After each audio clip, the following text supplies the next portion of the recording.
Hello everyone, and welcome to Janet's Craft Corner. Today we are going to make the bunny hop farmhouse switchable sign. And these signs are made to be able to be switched out in a frame or a breadboard or whatever type of stand you want, or to stand by themselves individually. So you kind of have options with these. So today we're going to use a scrapbooking technique, and we're going to use some painting. So let's just get started. Okay, so we're going to start obviously by laying out our pieces, which is where we always start when we're making something. This piece is going to be used, we're going to use a scrapbook technique on it. These up here are going to be a light pink as well as his cheeks. This is going to be a light lavender. This is going to be a light blue. These are going to be brown for his buttons on his little shirt here. And this one is going to be white because it's going to go on top of the pink. And then we are also going to use a piece of carrot ribbon to make a bow. So we're going to kind of do this a little bit, maybe backwards. I don't know. You can do it any order you want, I guess. So it's not necessarily backwards. Just not the way I normally would do it, but I'm going to do it this way today. So I'm going to make my bow first.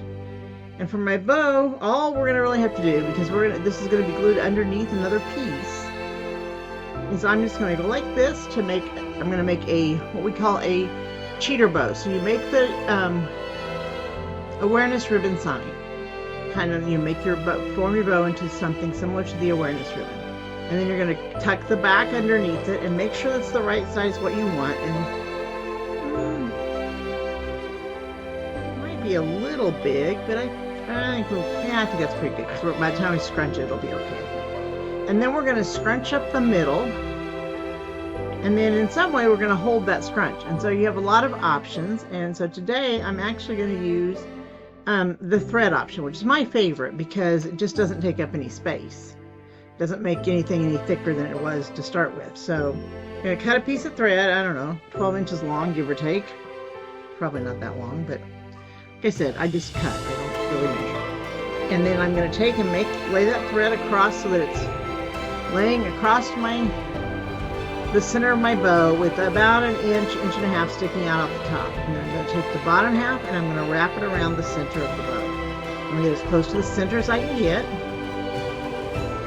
Wrap it several times around, and then I'm going to take it and turn my bow over face down. And I'm going to take that inch and a half that I had left before, that I left over the top, and I'm going to take and place a knot in the back just to hold it. So basically all this is doing is holding this bow together so that it looks like a bow. And you can just do it with the glue as you lay it down on the piece that you're going to put it on. But I've found that this just looks a lot better because it scrunches better in the middle than the glue tends to do. So that's why I like to use this. You can use a coat hanger to do this. You can use another piece of ribbon, another smaller piece of ribbon to do it. So, you got lots of options on how, and I said coat hanger, that's not what I meant. I meant pipe cleaner. But you have lots of options. So, do whatever works best for you. So there's our bow. So it's already assembled and ready to go onto your thing. And when we get there, we will trim it down over here on these edges, but on our ends. But we're going to wait to do that until it's on, so we make sure that it's the right size, that we're cutting at the right area. Okay, so we're going to set this all aside for a minute and start. Actually, no, I'm not. Because usually I've done my white in advance, and I didn't do that today. And usually white paint takes a while to dry, and it needs to dry completely between coats. And it usually takes more than one coat to get a good coating. So I'm going to do this like this, get me some white out here, and we're going to do our white paint next. But so we're just going to take, and we're always going to, as we always do, we're going to work from the center out, center of any individual section, I guess, out to the edges, trying to keep our outer edges as clean as possible, because we don't want to have to trim things if we can avoid it.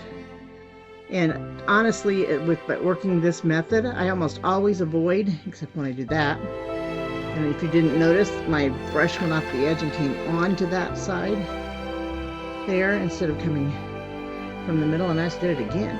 Boy, not being very controlled with my brush today, am I? But if you can successfully do it, you can avoid having to trim your edges. And I mean, this is a handmade item, so I don't think it's important that the edges be perfect, but I'm a little bit of a perfectionist, and that I don't want my edges to look like a mess. So this way it keeps them pretty neat, and I don't usually have to do much trimming, if any. The only trimming I usually have to do is for really, really small things, and even then it's not very much. But with white, you almost always have to do multiple coats. That's why I'm doing the white before I do the scrapbooking technique, even though the scrapbooking technique is the larger item on this project, because I want to give this time to dry so that I can then do a second coat if it needs it. And I'm pretty sure it will need it, because we want the sponge to be nice and warm. We don't want the brown to really show through very much at all. Like that.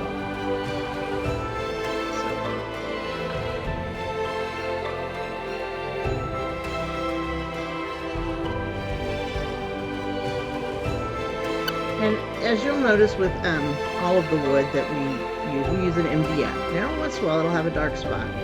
If this one had a dark spot, I should have shown and pointed it out to you so you really notice it before I started, and I can't see it now. It's gonna, by the time this dries, it's gonna show a little bit, but it's still not gonna show by much, and just put the second coat on, it's not gonna show hardly at all, if any. And then with things like this, where we have an edge, that we have a little border, I don't know if you can see that there's a border on that. See, the light's not up there very well, so there, see the little border on the button? We have that border that we want to shine through, and we also have holes down the middle that we don't want to end up clogging up. So we're going to use the sponge method to paint the button, and we're just going to dip our sponge in the paint. And the trick to the sponge method is to offload the paint as very much as you can, and then to also keep your pressure really, really, really, really light. I wonder if I said enough reallys there. But you get the idea. It needs to be extremely light. So we're going to let that all dry while we work on our scrapbooking technique, and then we'll come back to that. Now for the scrapbooking technique, what we're going to do, there's two ways you can do the scrapbooking. You can do it the wet way or the dry way. And since I didn't prepare this in advance, I'm going to do the wet way. The dry way, you would paint your piece with the Mod Podge. That's the product we use to do this. In the dry method, you would paint your piece with the Mod Podge beforehand and let it completely dry. And then you would use heat. So you would lay your piece your scrapbook that you wanted on there down on it, and you would use heat. You would either use a dry iron, or if you happen to have a heat press to do it. And that heat would reactivate the Mod Podge to hold the scrapbook paper in place. In this case, I didn't paint it in advance, so I'm going to do the wet method. And the wet method is where you put it on relatively quickly in a pretty thick manner, and you're going for a nice thick even coat on it, but you want it to stay wet the entire time you're doing this, because when you put your scrapbook paper on there, in order for it to soak into the paper, it's got to be wet. So you really want it to stay wet the entire time you do this. So you try to do this kind of quickly.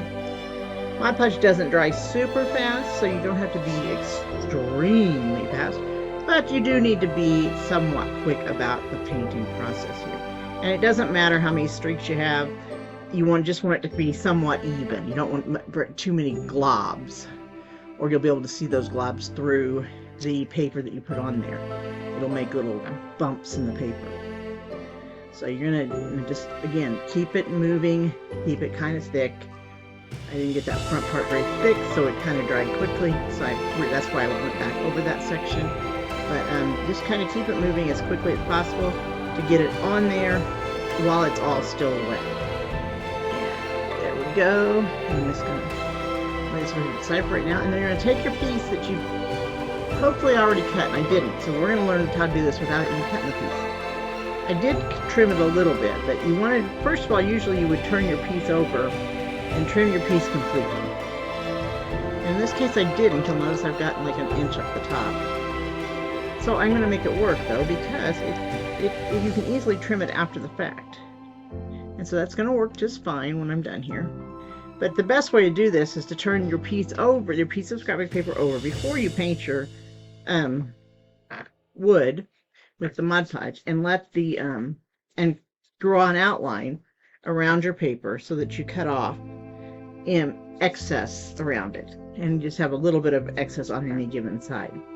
And I'm going to show you once this dries good what we do with that excess. So I'll show you how you fix it when you do like I did and you screw up. So that's all we need of that brush. So we're going to put it, actually we might need it again if we have any edges that don't stick in. So we're not going to put it away. We're going to stick it over there.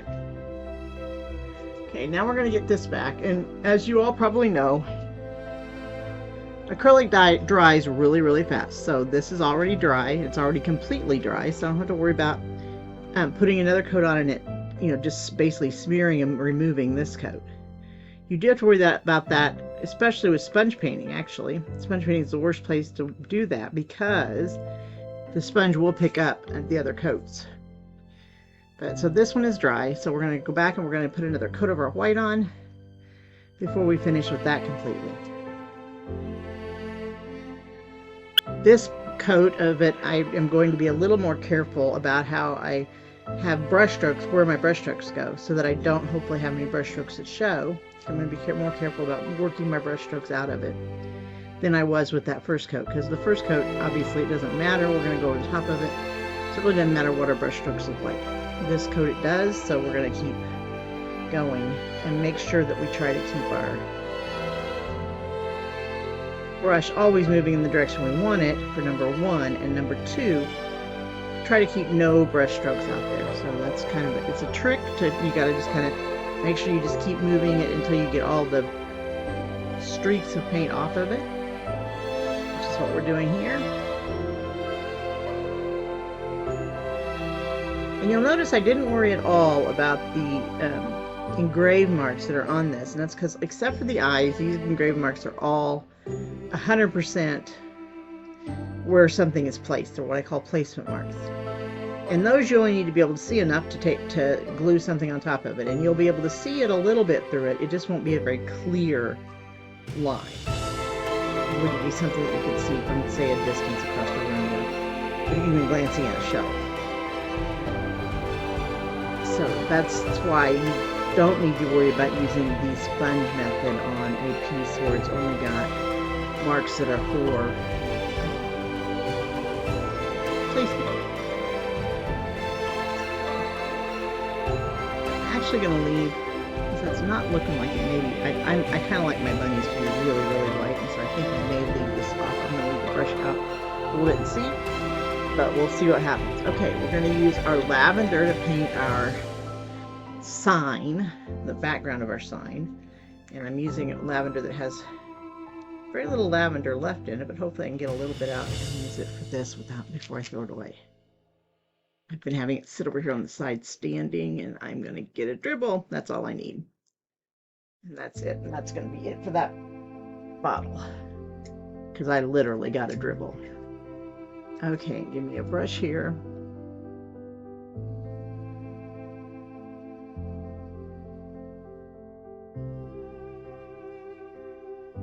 And then I'm just going to, you know, again, we're just painting from the center out, and I got a kind of small brush for what I'm painting. I should have gotten it a little bit bigger than I got it, but it's okay. As long as we keep our brush moving and we go from the center out, it won't matter. We won't have any brush strokes. And all of these are pastel colors, and with pastel colors, you're always worrying about its coverage.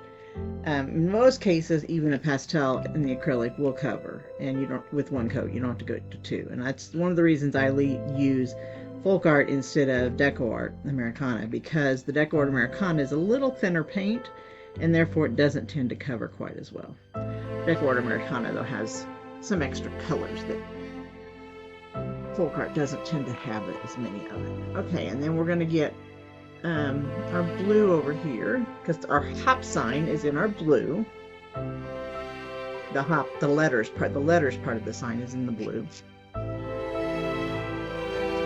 again, we're going to use the sponge technique, and this time, you know, because it's a letter, because it's letters and it's a small piece, so we want to keep our edges as clean as possible. And that's what this will successfully do. It's not really it's not really thick enough to use a brush on and expect our letters to stay clean.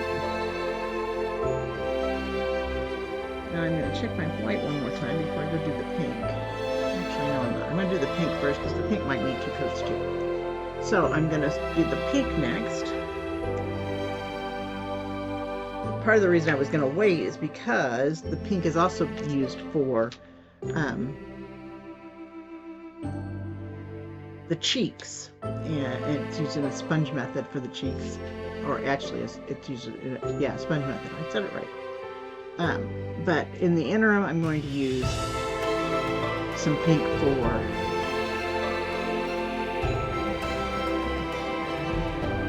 these pieces, and again, these are big enough that I can successfully do it even with a bigger brush coming from the center out, so I don't need to use the sponge method on these. As you can see, that's a really pale pink, so I'm kind of concerned that it may not cover as well as I want in one coat, so we may have to apply 2 coats, but that's why I decided to come do that next. Before I get paint on my sweater, I'm going to take the sweater off. I don't know what it is the rest of the world over, but it's kind of cold here right now. But we'll survive for a half hour or so.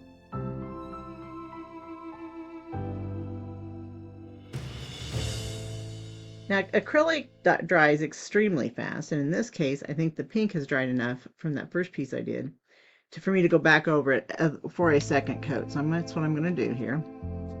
I'll go right back over here to a second coat of this.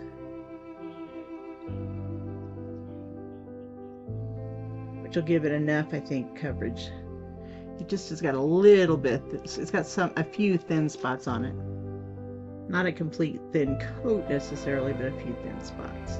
And so this will get most of those out.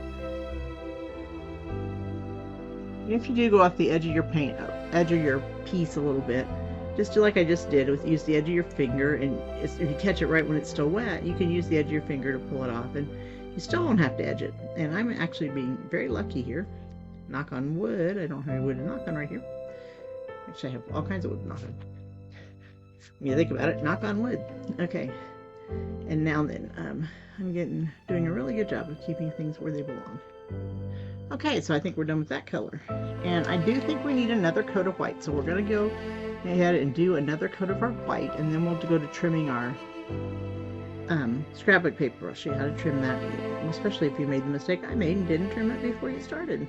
But you'll see both kinds of trimming, because I'm going to trim it about an inch off of one area, and then the rest of it I'm just trimming edges off. And so you'll see that a light sand along the edges will trim those edges and kind of distress them a little, so that it's not obvious if it's not on there exactly centered, if it's not on there perfectly. You don't have to worry about it because you've distressed the edges till that's not real obvious. That's what we're going to go for here in just a second. But we're going to get this coat of white on first. You know, white is just one of those. This is why I paint all of my white on one day each week, and I just forgot I was doing this piece this week. And see, I came right off the edge there, and I got to that there. And I'm going to have to trim that. Man, maybe not. It may not be too bad by the time I'm done. I just took most of it off there with my finger. I'd let it get a little dry because I didn't see myself do it. I saw it after the fact. So we'll see if I have to trim that little section right there. But that's not bad for trimming. I have that one kind of a little section.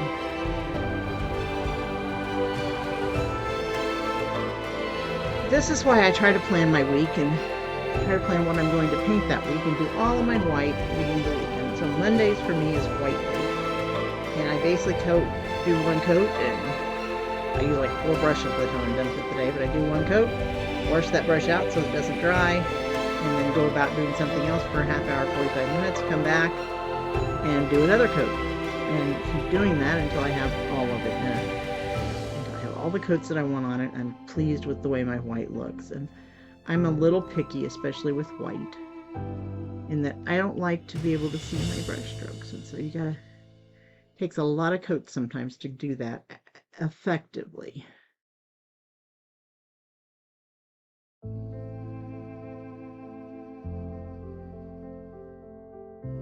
Okay, that takes care of our white. Now we're going to do a couple things here.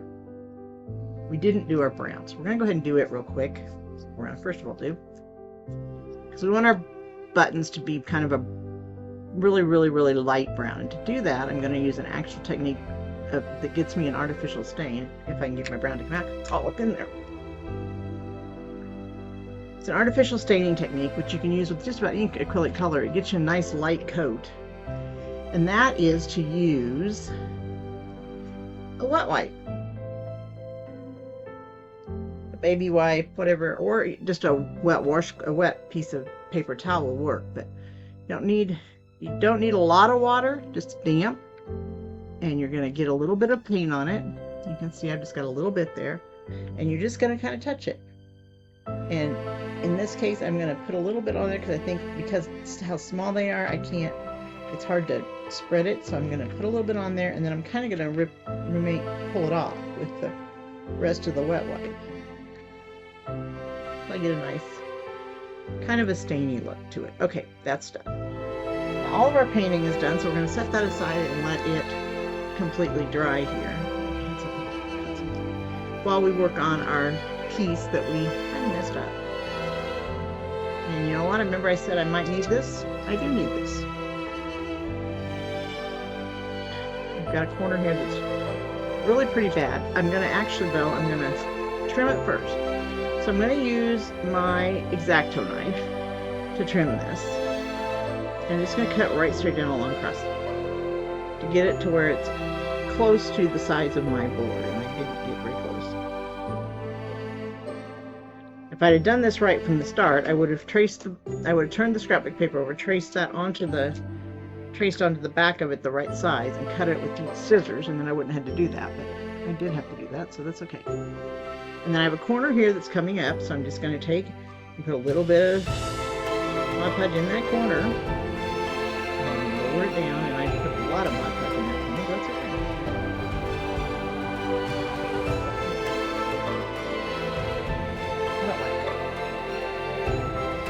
A little thicker corner, so squirt it out when I press down. So we're just going to use some Mod Podge, so we'll have to get it off.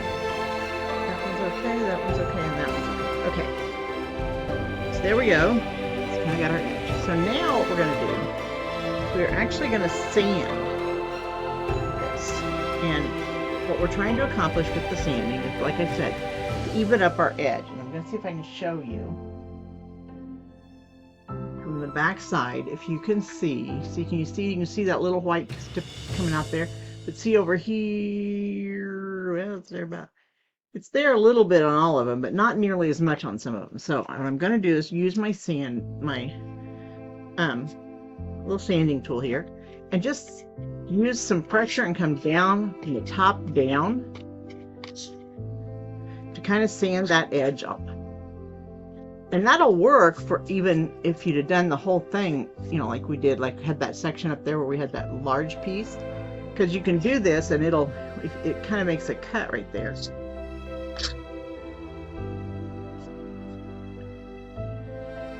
And then once you've done it, you can just go along that piece and it's too much. So then I'm just work my way all the way around all sides. I'm just basically trimming that up so that my edge does not stick over at all. And I've kind of roughed up the edge a little bit so that you can't tell. There was a place in one corner where I didn't get it all lined up quite right, and so one corner wasn't quite covered, and you won't be able to tell that when I'm done here. I think I've already done that area, so I think you're going to be able to tell what I'm referring to. Well, you can see it a little bit, maybe. I don't know if you can see that. See how I've got a little bit right here. It's kind of the wood's kind of showing. When I'm done, you won't be able to really tell that because it'll kind of be showing everywhere. And we're going to work this up, work all the way around. See how I'm getting a little, you can tell a little better there, maybe. I'm getting a little bit pulled over. And if you just use your scrap paper, it's going to see it's coming out as a piece. It's just trimming that, cutting that edge off right there at the edge. And it's going to do better than an X-Acto knife will ever do along that edge, because it's going to pull it off from the top and make sure you get all of that off of there. Okay, and then I'm just going to use a microfiber cloth to wipe it off, because we've got now a layer of kind of sawdust on it that will keep our pieces from sticking good as we're gluing things on. So we want to make sure we get that off of there. And then I don't know if you've watched a recent one, but I'm going to use my little sweeper, which I got on Amazon. It makes it really handy to sweep up these little things. And that'll sweep up all that dust there too, so we won't end up getting it back on any of our pieces.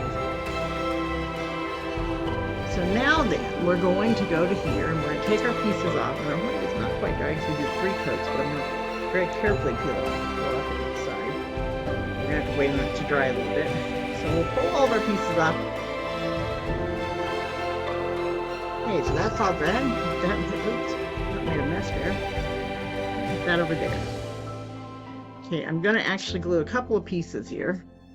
And then I'll probably have to take a little break because that's got to dry.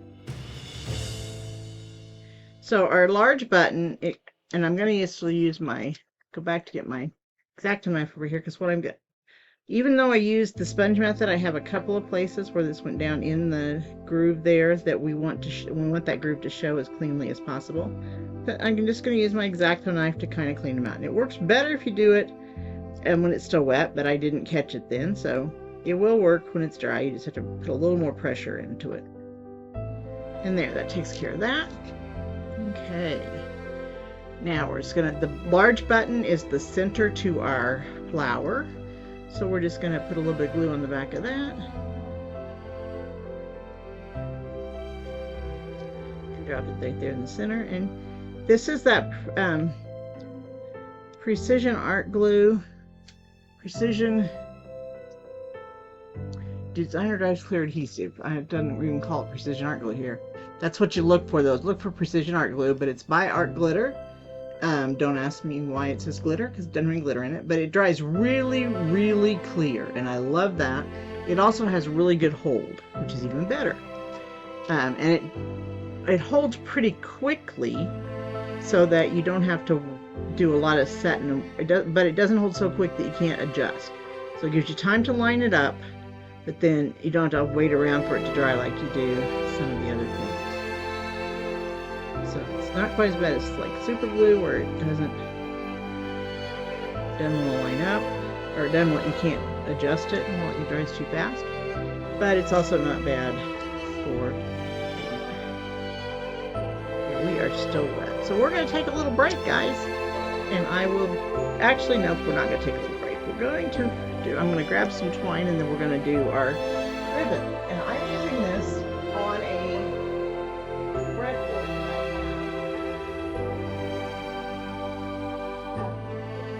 A piece of Velcro at the top of, so that I can make it an interchangeable bow. So that rather than having to have a neutral bow, I can make this bow match whatever sign I'm doing. I can make my bow match my sign. Give it a little bit more personality.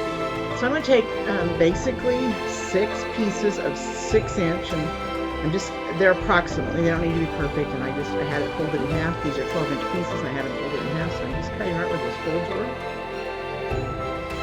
Really need those scissors, guys. And then I'm just going to work my way. I'm going to try and sew ones I want. I think I want this on the very back and that on the very top. So we're going to do that. And basically, I'm kind of laying them out in a cross, in an X, you can see. But I'm not being perfect with it because I want all of the different pieces to show through as much as possible. So I'm going to lay them out in that X and turn it over and scrunch it, because that way my scrunch will not mess up my front as much. Yes, it's going to mess it up some because it's folding and making little folds and things, but it's not going to mess it up quite as much as if I would have just left that. Okay, and then pull these out. This piece on the top, we may, you know what, we're going to change, because this piece is a really stiff piece and it doesn't want to maneuver very well, and so I don't want that one on the top. So we're going to do it this way. We're going to go that, and then we're going to go the lavender, and then we're going to go this piece of light, of pink. And we'll still be able to see that pink and lavender back there when we're done. You'll see. Now then, hopefully that will make it scrunch a little better here. Yeah, it's holding a lot better here. Okay. And just like we did before, since I don't have to worry about what my center looks like, I'm going to use a piece of thread. This time I'm going to use a little bit longer piece, though, because it's a little bit thicker piece of ribbon. And I'm going to do the same thing I did before. I'm going to overlap it so I've got some piece laying out. And then I'm just going to wrap it around several times. And again, I want to pull tight in the middle. because I want it to look like it's tied when I'm all done. And to do that, you gotta pull it tight in the middle. And then turn the back. I have my little piece here, and we're gonna knot that off.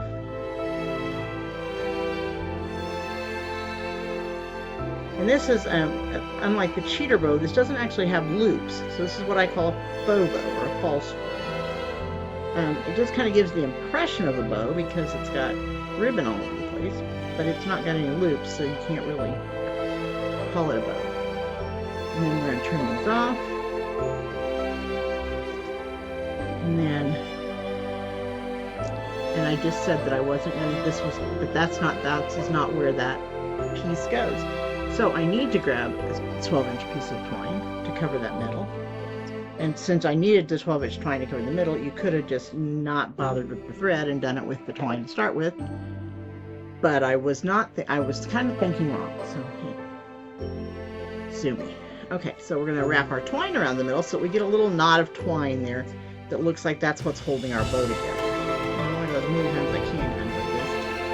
And about 12 to 18 inches is all you need there. But wrap that up with the twine and tie the twine off in the back and knot it up good. And I try to put my knot over to the side a little bit because of what I'm going to do next. And that is I'm going to put a piece of Velcro on the back. And I'm going to go get the breadboard for you. Just a second so you can see what I'm trying to accomplish. This doesn't make a whole lot of sense, I don't think, without the breadboard visual. So that's tied in a knot. Trim those off. I really do need new pair of scissors in here. Breadboard, and it's, as you can tell, it's well distressed, but it's got a piece of Velcro up here. And this is the, I think it's called the hook side, the hard side. And so I want to use the side that's not the hard side, or the loop side, in the back of my bow. But before I do that, I want to make my bow, I want to dovetail my ends. And so I'm going to take, and you know, dovetailing is really simple. And you can do this, you don't have to do it dovetails. You can do it just in angles or whatever you want. But I like dovetails. And dovetails is simple because you just fold your ribbon in half, lengthwise, and then cut up at an angle so that your scissors start out on the outside corner and work into the center. And then you end up with a nice little dovetail. And so that's what we're going to do here. See, because I didn't do my white ahead of time this time, you can see kind of this has been a little bit disjointed in the way it's presented to you, and I apologize for that, but I didn't do my white in advance. I missed it when I was doing white. So you see why I do it in advance now. Because I have to wait on it to dry if I don't, and that means you have to wait on it to dry. Whereas if you're doing it at home and you don't do it in advance, it's not a big deal because you can deal with it by walking away for a while. But can't really do that when I'm videotaping because then you don't see what's going on. Well, I guess I can, but I'll forget to come back, guys. I have ADHD really bad, and so, yeah, I'll forget to come back. So, yeah, we're here. As long as we're here, we're going to keep going.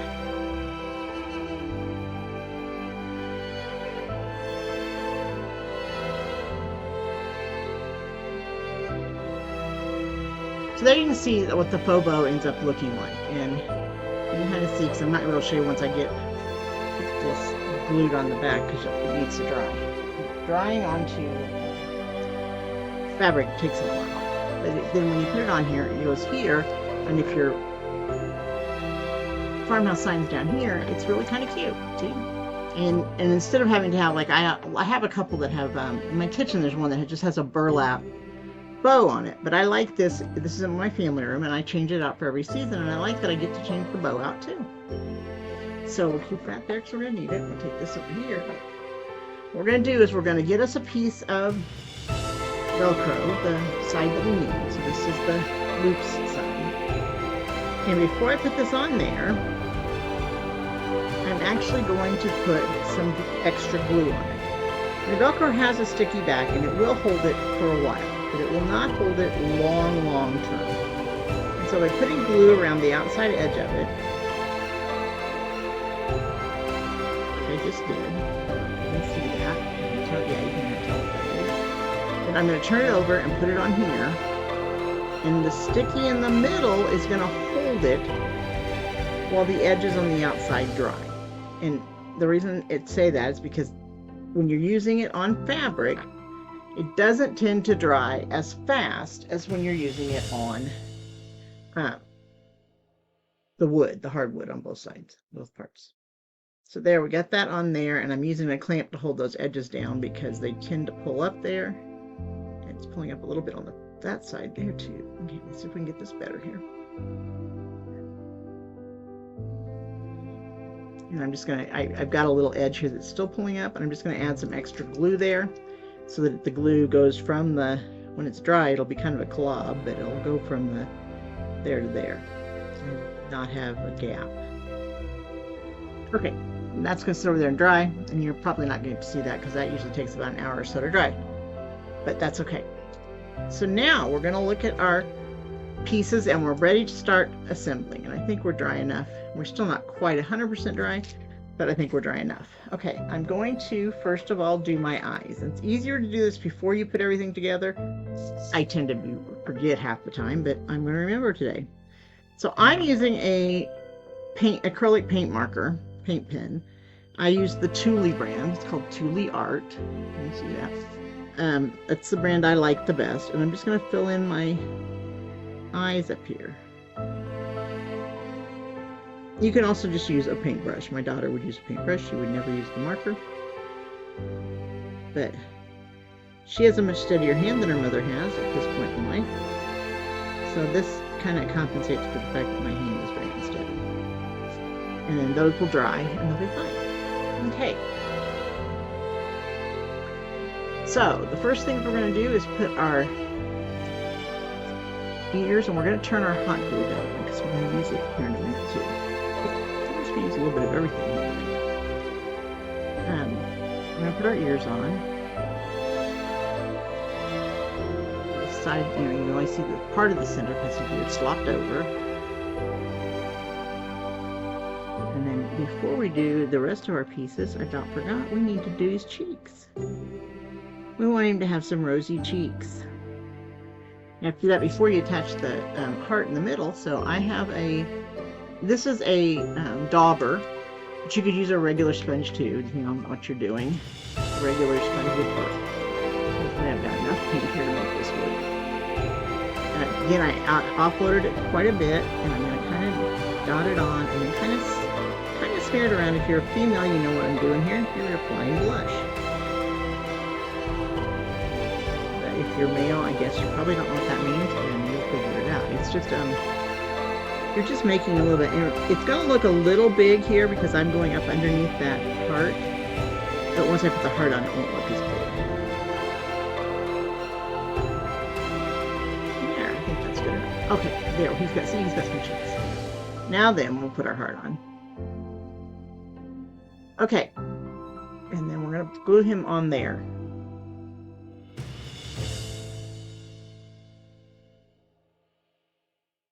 And we're going to line him up at the bottom as best we can. That's where our line-up point is. And then, did I not pull my? I did. Oh, there they are. I couldn't find my little buttons that are his. I couldn't find my little buttons. Little buttons that are buttons. Okay, put that there. And see, that's what I said. You got a little bit of time before this dries completely, but you can move it a little bit. But it does dry securely. Once it's dry, you cannot budge it. We're going to do our hop and our bow. And then the center of our bow here is our little flower. So he goes right there. So let's see if we can place this stuff all right. There, like that, like that. Okay, I'm going to do the hop first. I'm going to leave my bow laying there, so I kind of know where I'm going with my hop. And I'm going to do my hop first. And then I'm going to use a combination of hot glue and this glue to do my bow on both sides. There's where, and you want to watch at the bottom on this one. You want to watch at the bottom because I'm sticking out over the edge, and that's going to make you not stand upright. So I can make sure I turn it so that I'm on that, within that line there. That's the bottom edge. Okay. And then my bow is going to go there. and this piece is going to then go on top of that, holding it in place. It looks like it's the center of my bow. See, like so. So fabric will absorb the glue, and so it will take it a little while to dry in place. And so when you use fabric, you want to not use just this precision art glue. Just a little dab on here, right in the middle. You don't need very much of that, because all we're wanting it to do is hold temporarily until our regular glue sets up. So you want to not let it get completely cool before we do this. And then I'm going to circle around it with our regular glue. The regular glue takes a while on fabric to set up because it doesn't, so it's going to soak into the fabric some. So it takes it quite a while to set up. Hot glue will set up quickly, but if it's stored like for a year or so, it will heat and contract, expand and contract with the heat and the cold, and will eventually let go because of it. And eventually it's usually not as long as you think it's going to be. So there, that's in place. And like I said, the hot glue is holding in the center. I'm going to actually dovetail my ends here first, because I'm afraid if I do it once this piece is on, it'll pop that piece off. So I'm going to look, see, I can tell now what length I want them to be. So I'm going to take and fold this in half and dovetail this end, just like I dovetail those large ones. Same technique, just smaller. And cut them back to where I want them to land, so that they're not covering up things I don't want them to cover up, like the word hop.